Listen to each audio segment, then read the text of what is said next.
Hi, this is Lucia with The Art of Love. If you're listening to this on iTunes, please be sure to leave a review. This week I have an email from a woman who listened to my podcast about how to easily get your ex back, and she says, I realized I did all the wrong things you suggested not to do. I cried, I emailed, I begged, and I feel so stupid for all of it because I know I fed his ego.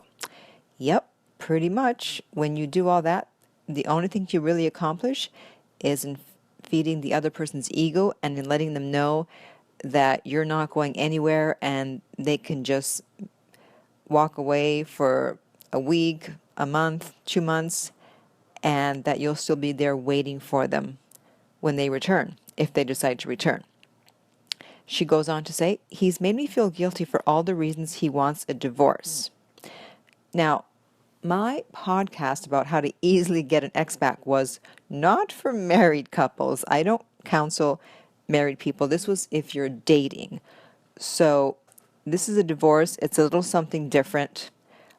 And so actually doing nothing, as I mentioned in that podcast, does not apply in this case. Because if you're getting divorced, but you don't want to be divorced, then you can't just do nothing because the other person will probably go on with the divorce and then what? So anyways, I'll continue on with her email.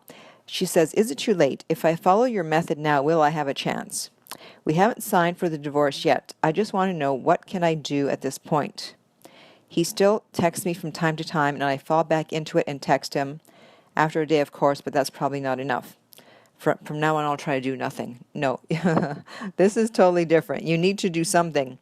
You need to speak to him. You need to sit down and say, hey, you know what? I don't want this divorce. And you need to look at the reasons why he wants a divorce, because he says he makes you feel guilty. First of all, no one can make you feel anything. So he's giving you all the reasons that he's upset, that he felt he needed a divorce. And you have to ask, okay, are they valid?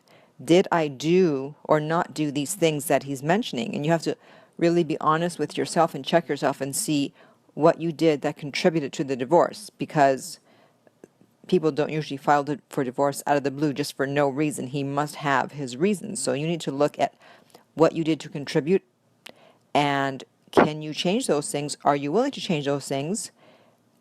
And if you are and you can, then you can speak to him and say, hey, this is what I did wrong for my part, blah, blah, blah. Can we change? Can we stop the divorce and see if we can work on this? Can we go to counseling if you haven't already gone to counseling? But just doing nothing at this point will not work. That advice was only for dating. So if you'd like more help with this, you can contact me at my website, where I am available for private coaching, and that also, of course, applies to anyone else listening who would like help with something similar or something totally different to do with love, dating, and relationships. And in the meantime, remember that love inspires, empowers, uplifts, and enlightens.